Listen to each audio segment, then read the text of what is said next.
Welcome back for another episode with the Three Ways. Today's topic is the exploration of darkness and the beauty of darkness.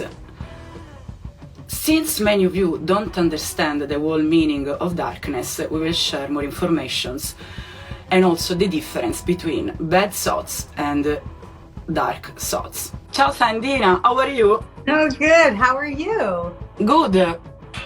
So I looked in a chalet, I know. Yeah, you're in such a cool looking place and there's like a window on top. Sì, I really like this room actually. The beautiful energy here. Yeah, I can feel it from across the world. Oh, Sandina. No, a friend made me discover that here close by was living Freddie Mercury and energy is really strong here. So I believe it's also because of him. 1 second. Hi, Glenn. Hello. All right, another Thursday morning, at least here. It's in LA, it's a Thursday. What's it like in LA these days, like post fires? It's raining right now. Wow. But LA is, I haven't driven through the areas because there's still a lot of, you can't really get to certain parts of the Pacific Coast Highway to see, because they don't want you there yet, because they're still doing a lot of stuff. From what I understand, the big fire in Altadena, the Eaton fire, that's all open. I just haven't driven over there to actually just witness it and see. Probably something I'll do this weekend is take a look at it. But it's, I can't imagine like seeing it. You know, we've seen it on TV, yeah, but seeing it in person will be a whole nother thing. So I haven't witnessed that yet. And are you a hiker? Like, do you go to Temescal and Topanga and those places normally? I'd like to say yes, but I'm not really much of a hiker. Sometimes I'll go. The coolest hike ever, Francesca won't remember this one, but you will, Sandy, was the hike to the MASH 4077 set. That was pretty cool. You know? I don't know about that. You don't know that? You know? Oh, please! You don't know MASH? I know the show. Yes. But that was taped. Oh no, I didn't know that. Wow, no. I guess that's the equivalent of like in New York going to the apartment building where the Friends thing was filmed. That's really like exactly. So it's the actual set. There's still some ambulances from back in the day. There's like a plaque to them, and it kind of shows you where everything was. And most of it's not there, but there's still a little bit of remnants of it. So that's not a show, is it, Francesca? Amazing. No, I love this kind of adventures. So thank you for sharing it, Glenn. Yeah, I love climbing. It's one of my favorite sports ever because you feel the altitude, you build a connection with people doing the same. There is silence, but since there is a strong energy, amazing view, there is struggle, challenge, release, satisfaction, of the highness you see from the top. I really like it. I used to do it a lot. You know what? Well, that's the answer to your question. So we're done because how do you get out of a dark, negative place? Go hiking. That's an easy way. Yeah. Absolutely. If you want to, we can start saying, guys, what is life with no darkness, only appearance? I believe this sentence includes all the facets we're going to go through together because what it appears to be, it is nothing in comparison of the exploration of the darkness that human beings and the human essence can navigate through because of how you love your life. So it's the intention behind is always very positive. And for me, the opposite of darkness is negativity and superficiality. What about you? The opposite of darkness is negativity? How's that? Yes.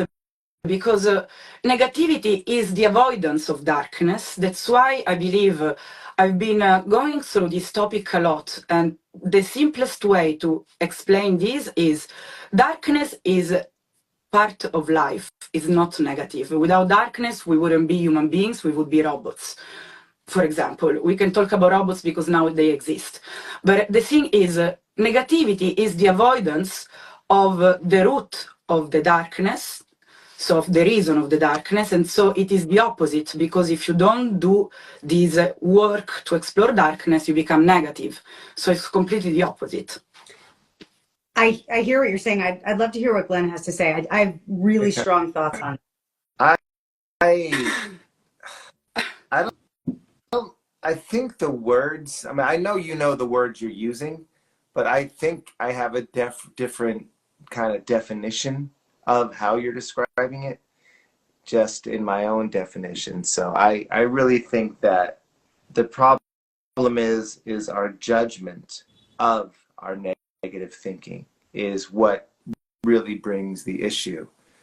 And in a lot of the work that I do, it's about teaching people that you're not responsible for your first thought.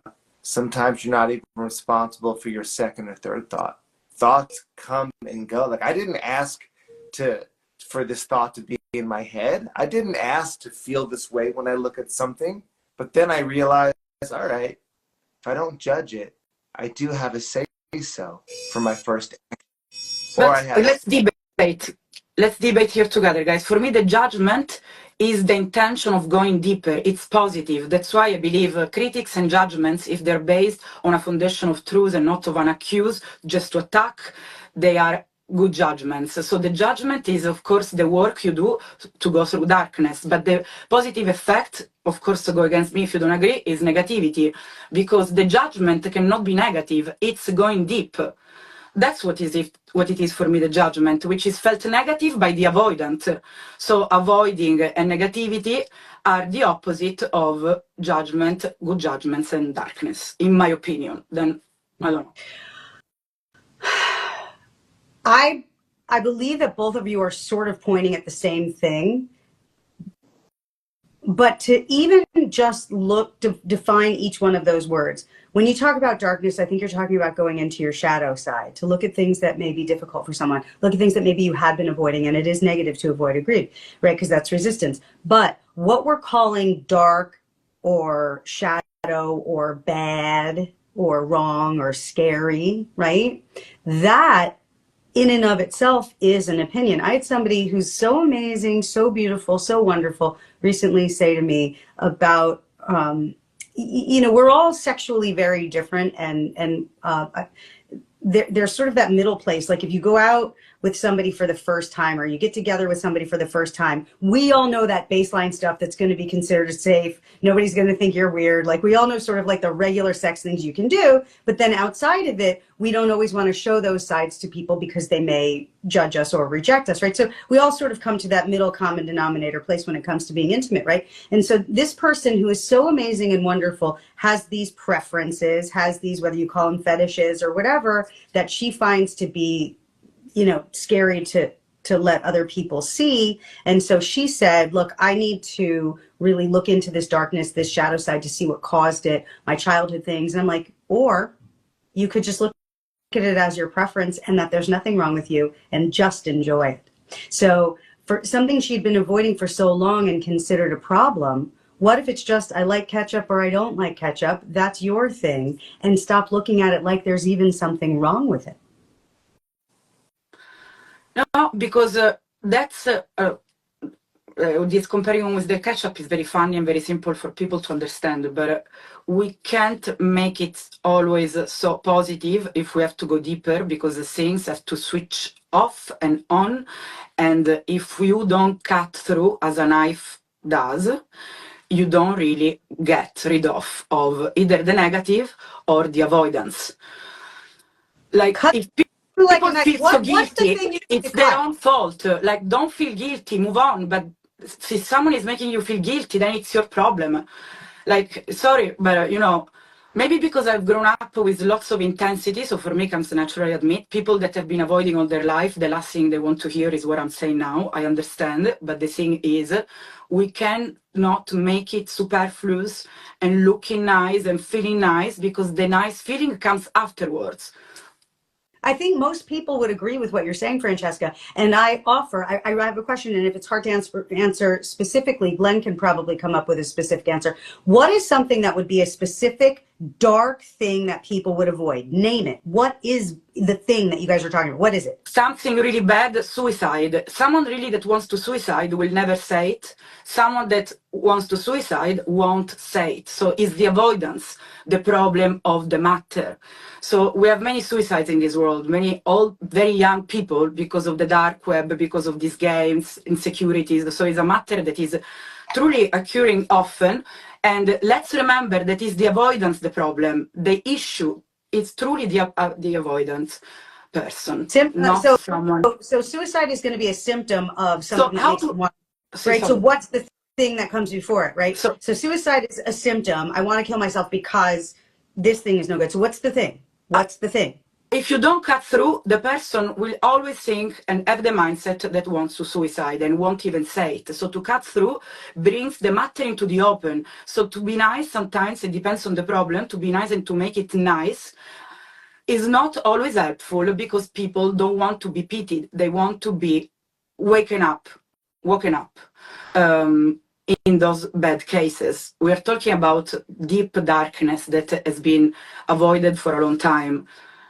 So open it up, shine the light on it. What is a deep darkness that would cause somebody to say, I don't want to live anymore? It's something before that. What is that? The avoidance of all the darkness that has been avoided a long time can be many factors. Is not the darkness the problem, which makes you whom you truly are, connected to your deepest nature, unique, your shadows, you know, people feel you because of your darkness, not because you're pure good.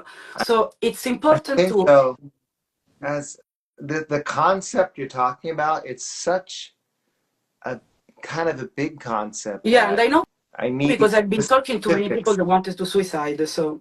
Yeah, so we need like specifics to get into it. Like Michelle said, it's the resistance that causes your pain and suffering and not acceptance. But when we talk about something like, when you're talking about a concept as big, kind of, Francesca, as you're sharing, especially when you're going to that suicidal level, I don't know that can be summed up so simple. I think it's there is lots of complex. selfishness in the suicidal approach. You don't treat these people in a nice way. Of course, love is the cure, but if they've never received love, if they've been avoidant of the matters all their life, so they've not navigated in darkness, they are completely apathic. You are not nice to these people that want to suicide because it's pure selfishness. You wake them up how? Going deep, cutting through deep. And this is love. The root of this approach is also love. What I'm saying is that we're just referring to the method and approach to darkness. It can be very deep in bad ways, in a bad way or a good way, which means it can be offensive, but you wake someone up. Okay. I want to be really clear. I absolutely will not go into the conversation of suicide. It's beyond my scope. I'll send somebody to somebody else. Yeah, it's very delicate. In my transparency, clarity in this conversation, suicide is not a topic that I will cover with a client. That's not mine. But what I will do is speak about the darkness you say that leads to it. So if it goes there, that's not a client for me. Okay. If we're just looking at the depth and at what you're calling darkness, and I'm hearing Glenn say we need specificity around it, because what is something specific that you're even pointing at and calling dark? What? That's why I believe darkness is positive. Again, it's negativity that is bad. Let's go, because people avoid darkness and they are all the same, looking the same, thinking the same, feeling the same. So people have to embrace darkness because it's different from negativity. So let's role play. You're a client. You come in and you say, I have darkness. Or I'll ask you to do it. We all have it. We all have it. Sure. So somebody comes to you. They say, I have darkness. Go. So I would say, what are you trying to, which feelings are you scared to show, or which feelings are you scared to feel? Which are the emotions that are making you feel you are dark? I would understand the energy, the root of the darkness, because there are many, of course, stages of darkness.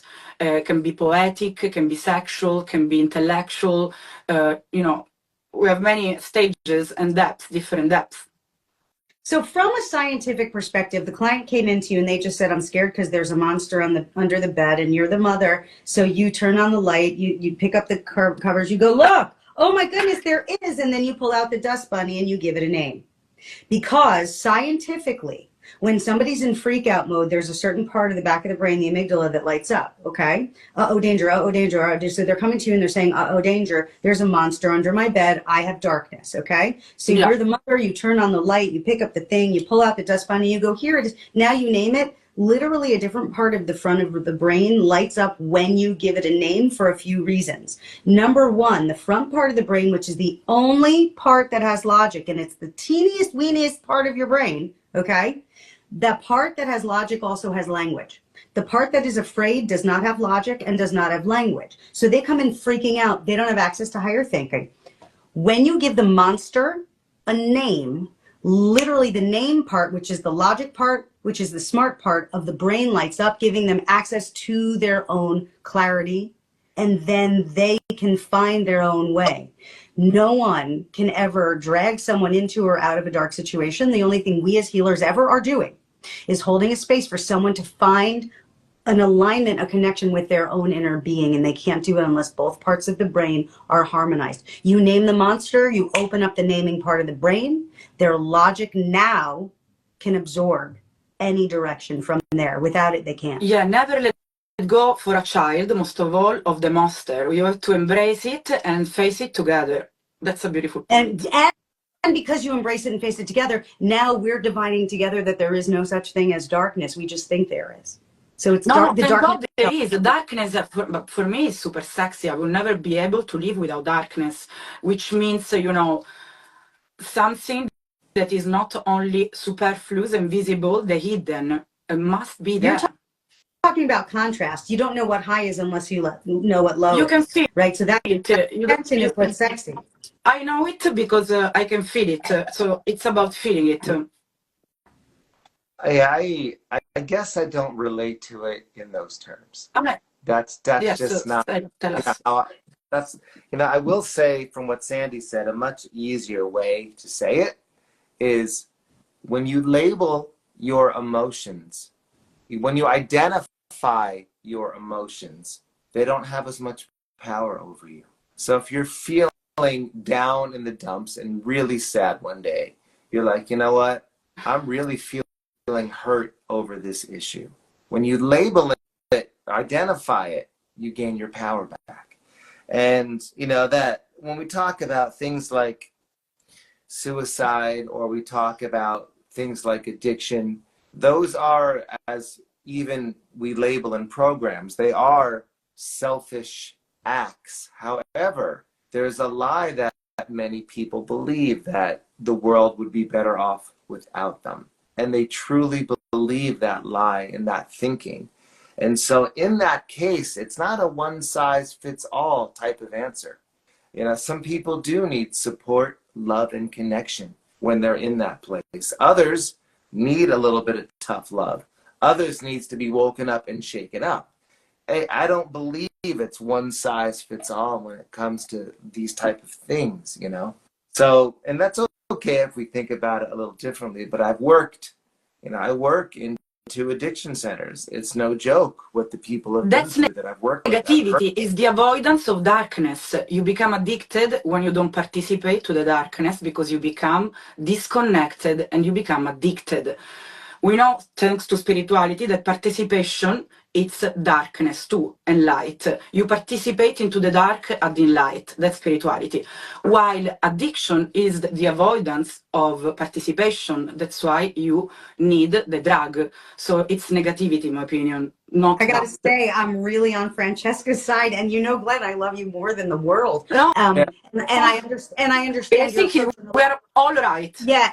And that's why, like, if it comes to, if people were to meet Glenn and Sandy and they needed a really nice shoulder to cry on, Glenn would be the one they would choose because Glenn's really, really warm and good at that. And he holds space really well for that. And I am, Francesca, I'm with you. The people who need these circle around, soft, oh my God, poor thing. It's secondary benefit. they're sucking, they're energy suckers, right? I had a friend say to me the other day, and I love it. You know this concept, but the way he said it was really great. He said people fall into two categories: batteries or vacuums.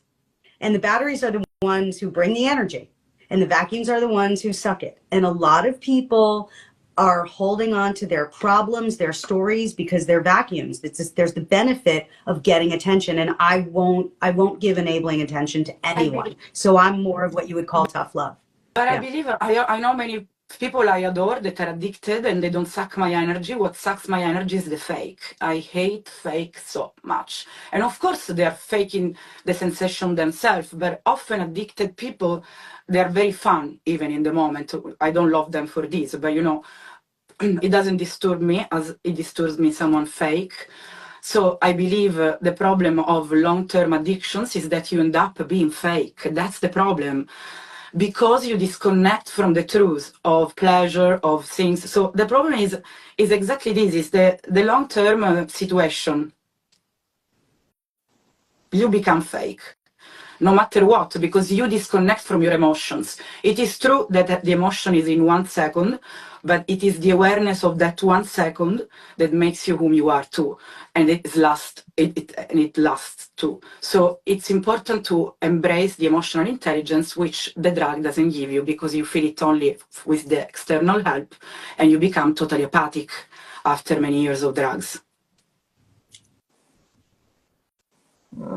I don't know. It's we have different viewpoints, which is fine. I see it completely different, you know, from both of you. Completely different.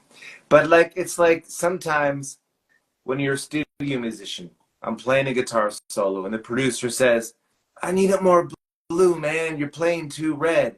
That doesn't mean anything. Blue, red. That's so. When we say something, it's like you got to give me a specific example. You know, let's say I was feeling hurt over this. You know, I was feeling. I just need more specifics. It's too general for me to dive into. When we say darkness as a concept, you know, darkness is emotion, it's perspective, it's feeling, and I need to know more than just that concept to really identify what you're trying to share. So it's too general for me. Of course, it's very general. Yeah, I need specifics to really connect with what you're sharing. You know what I mean? Now I know for that example, a you parent. specific, you know? Since you're both parents, let's talk about, and we will all be parents, let's talk about how a parent can hate his child. That's the real negativity. I cannot call it darkness, because for me darkness is beautiful. But let's call it negative darkness, okay? There are parents that hate their children, and they have this hate. I see sometimes the TG in Italy, and there are moms killing their children at 1 year old, 2 years old. People are going cuckoo. So what is this darkness about? What do you think? It's the neglection of the self, and there is more. So that's, you know, that's very deep. Just from a clinical perspective, we're supposed to uplift people, not talk about parents killing their children. What the heck? This is not spreading love into the world. So you're so right. The thing is, this is bad darkness. The rest, it's so beautiful. I'm sorry, because it's, you know, people think any darkness is bad, but this is the bad darkness. So, exactly. And still, when you look at the root of it, just from a clinical perspective, it's someone who's trying to assert control based on a false sense of identity. Yeah. I'm a little lost. I think I need my GPS. So there's a question. Have any of you been addicted? Well, careful. That's a loaded question, because whoever asked that question wants to make a judgment based on whatever answers are. That's a loaded question. It's a loaded question. Well, it is, and it isn't. Because I also understand when somebody wants clarification, like on what is your experience in this area, you know? So I have a ton of experience, and I have the opposite of addiction. I've done all 12 steps in Al-Anon, which is the opposite side of that coin. So I understand addiction very, very well. And that's also why I attracted to work with addicts in rehab centers. So I'm very comfortable in this area, and I've worked with it as much as anybody has. So I understand it completely. But I know what you're saying. Sometimes you're saying that to judge, to be able to discount what somebody's knowledge is. So, But it's I got incredible plenty. because Glenn never had any addiction, dear friends, but because of his soft nature and because he moves like water in this case, with less judgment, he can understand it. But the judgment can be positive, but in this case, the lack of judgment, because you never lived it, is super positive. Incredible, the controversial approach to healing, eh? Yeah. See, that was great, Francesca. That I understood. What you just said, perfect sense. But Glenn, the rest you don't understand it so because well. you feel darkness in another way. I feel it in one way, and Sandy feels it in another way. So that's why I believe darkness is unique. That's why we should never avoid it to avoid becoming negative. When a person asks that question, have you personally ever been addicted, or whatever that a related question would be, look at your reason for wanting to know what the answers you're going for.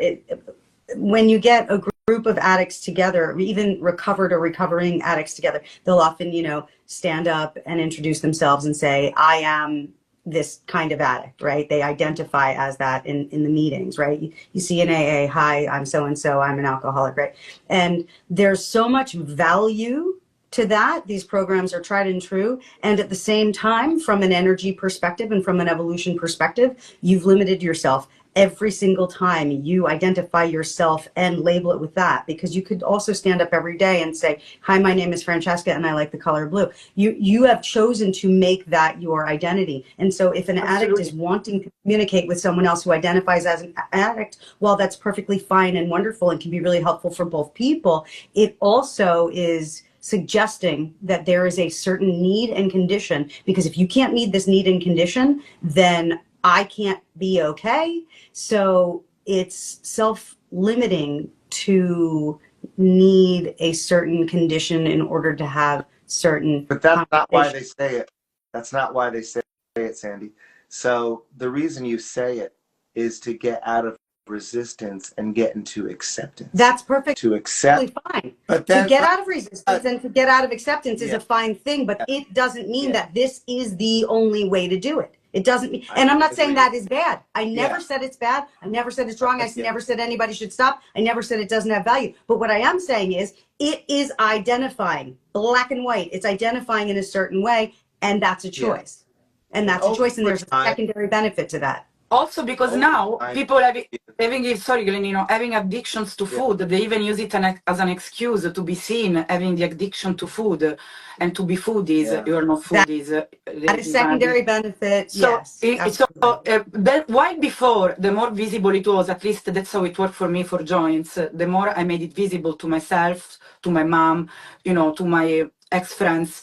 The more it was visible for me, it was easier to get rid of it, but not for many, because many needs this attention also along their weaknesses. So they victimize. So I agree with the fact that any addiction becoming visible doesn't necessarily help it to get rid of it. As a healer, I will never be an enabler. With that said, I'll give you a story that Glenn, I think, will support exactly what you're saying. So my 13-year-old son, Bodhi, and I were on the subway. It was late. We were coming from an area that is considered a little bit less safe. And, you look around and you're like, okay, I get it. So anyway, so this guy comes on and he is just like out of his mind. And there was every kind of person you could think of on the subway, right? So he goes up to these transvestites and he is just in this one person's face saying things that my son's face is like this, but it was really like the worst things you can say to any person. And it was very direct and it was very sexual and it was very just really like every part of me wanted to take this guy out, right? Anyway, so he's right in this person's face. And so this person who happens to be a transvestite doesn't know what to do. So they just kind of picked up their phone and literally pretended to be on the phone. And everybody knew that they were just pretending to be on the phone. And so the crazy guy's like, you're just pretending to be on your phone. And then all the names and everything else telling this person what to do with their body parts. Anyway, so now there's another guy sort of sitting across who says to the guy, oh man, I'm with you. Well, now the guy turns around and the two of them are going at it in the best way, like they're new best friends. You know what I'm saying? You know what I'm saying when you doing this with the parts of your body? But he was saying the parts, and so those two start agreeing with each other. The one guy comes over, gives the other guy a hug. Bodhi says to me, Mom, that other guy is acting like he's friends with that guy. But he's not like him at all, because these are the things I noticed about his body language, about the way he talks and the way he sits. And he said, he's pretending, isn't he? I said, Bodhi, that's brilliant. He's pretending. He said, why did he do it? I said, to save those people. He said, that's what he's doing, isn't he? And he talked to he talked to the guy the whole time like he was his best friend, hugging him and everything, got him away from the other people and got his mind on something else. Okay. Brilliant. Because Bodhi said, he's like, that guy doesn't really agree with that jerk at all, does he? I'm like, no. And you figured it out. But that guy, the other guy has no clue. So when someone's at that heightened state, the worst thing you can do is say, you're using secondary benefit, right? Or you're looking for an enabler right now. Sometimes the smartest choice is to appear to be the enabler in just enough of an energy realm to get them from being bent over to realigned. And when they start to feel safe again, then you can have real conversations. So I would never suggest that any healer or any friend of a person or anyone dealing with an addict go directly into all the things that are obviously wrong with them. No, that's not the way to do it. You have The addict, no. The suicide, yes. The suicide, you wake him up. Wake it up. You have to hold a safe space. And sometimes as healers, it makes us look like enablers, but in reality, we're holding a safe space until we get them chemically in their brain to a place where we can slowly, like Glenn said, pace them at their pace in a way where they don't realize it's happening, but you then take them to a safer space. So it's going to look all kinds of different ways. But at the end of the day, enabling is never going to do good for anyone. I think connection for addiction is the best. You find what you connect to that you like the most, which doesn't have to be addictive, of course, doesn't have to be superfluous, has to be completely fulfilling and real and truthful and good for you. So there's many addictions. Drugs aren't the only addictions out there, as you know. People are addicted to being codependent. People are addicted to relationships. People are addicted to narcissists so they can be kind of the victim and have that type of relationship. There's many, and like even Elizabeth said, she used to be addicted to recall bad memories from childhood. That's another pattern. You know, they're all patterns that we run on. So there are many addictions, and being codependent can be just as dangerous as being addicted to a drug, because you can get into physical harm. You can get into being abused, you know, and that's just as dangerous as anything else out there. So there's not just... Glennino, because we are codependency for me, when you build a family, I want my children at the beginning to be a bit codependent from me and my husband. And like a bit of codependency is very healthy. It's about the intention behind, I believe. It's always... No, because there was too much independency, then there is no, you know. You want to be interdependent, not codependent. Interdependent is the right word. There we go. You see, there we go. Much better. Yes, but all this individualism that is really boring, is becoming really boring, has to change, because the world is becoming more and more individualistic. So we have to be careful and systematic, which is very sad. And Glenn, when you talked about many kinds of addictions, you're so right, because of course it's drugs, but then there's sugar, and then, you know, so this is like gambling, and, you know, millions of kinds, right, and thoughts. But one of the things I wanted to point out, which I feel like you were alluding to, is if we'll call a non-addicted person is in a relationship with, or not necessarily a relationship, but knows or is sort of helping in some way a person who is addicted. Okay, so you have the non-addicted person and the addicted person, and they get caught up in that swirl. The one we're calling the non-addict actually reaches cocaine levels of dopamine in their brains due to the intermittent reinforcement they get from the addict themselves. Does that make sense? Just in anticipation. That's the relationship between AA and Al-Anon. That's exactly the dance that happens. codependency, and that, you know, whether you want to call it, people have labeled this so many things: a chaser and a pursuer, or, you know, the narcissist and the codependent. That relationship relates to many areas of life, and that's definitely many people's life's journey to grow out of. And they're both addicted, and they're both chemically addicted. I've worked with so many people who are sober for a year, 10 years, 20 years, and they come to me because now they're just so totally stressed out from life itself, because they went from, and I'm using simple words, being irresponsible to now being extremely responsible. Oh, of course, they're not being responsible now. It's a painted picture of what looks like, I go to work, I work real hard, right? And so they're unhappy, they're stressed out, and then other bad things start happening to their body because of it. And what they don't realize is they trade one chemical addiction, which was alcohol, for another one, which is the chemicals you get when you go into fight or flight. Yeah. And so they stress themselves out at work, not realizing it, because that's evidence to them, to their limited belief system, that, you know, as long as I'm feeling this level of stress, as long as I'm working this hard, it must equal I am responsible. It's a false belief, but it's a new, different chemical addiction. Also, through connection, beautiful points, guys, but through connection, let's talk about the beauty of darkness. It's found in darkness, in friendship, in love. If you can't deal with your dark sides and his dark sides, or, you know, and vice versa, within connection, it means that you don't really care, and you're not really ready to face, you know, doesn't matter how you do it, but it's important to explore darkness together. Otherwise, there is no true friendship, and there is always avoidance, there is always a lie, to avoid facing the problem, to avoid facing the truth.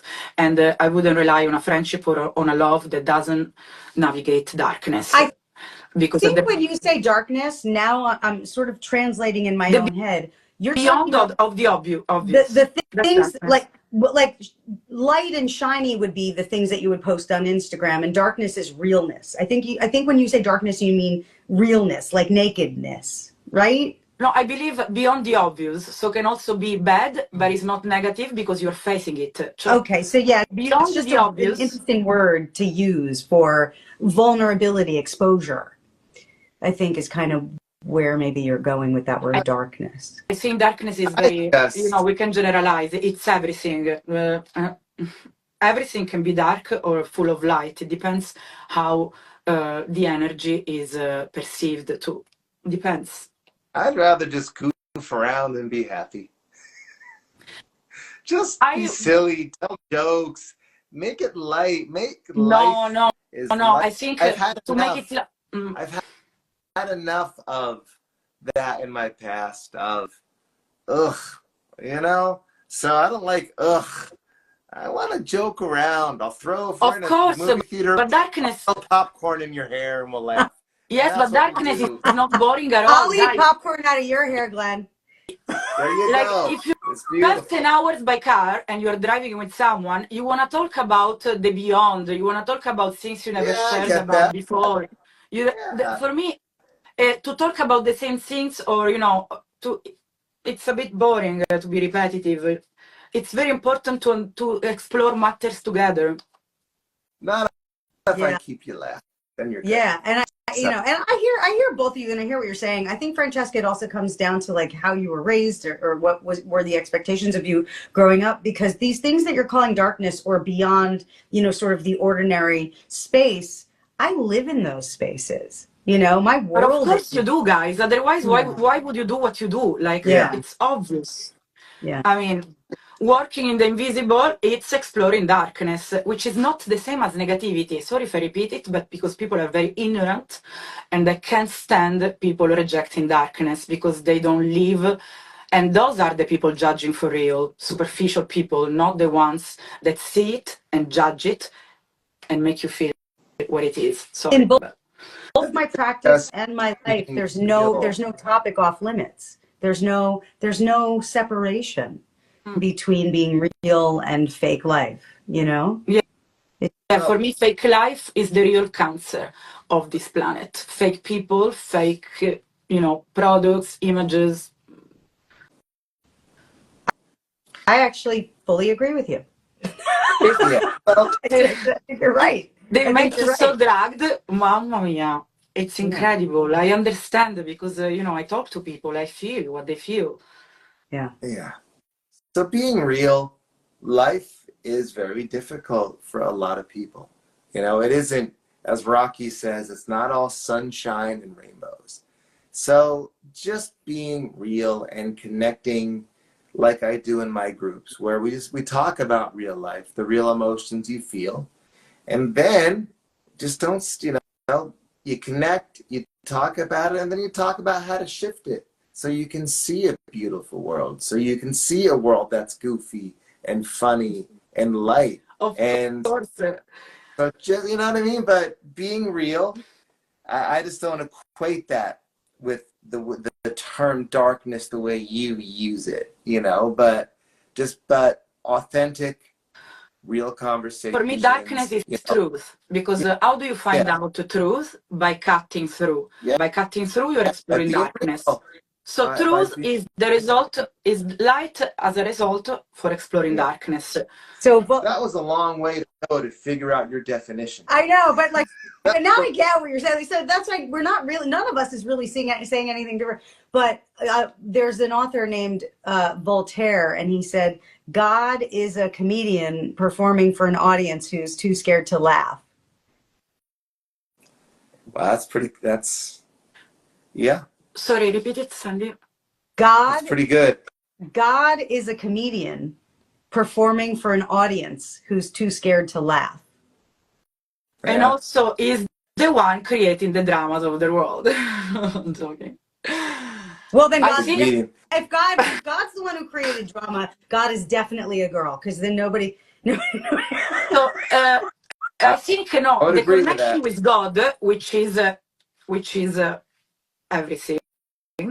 Energy of God, okay, is not one person, of course. It's the energy of everything.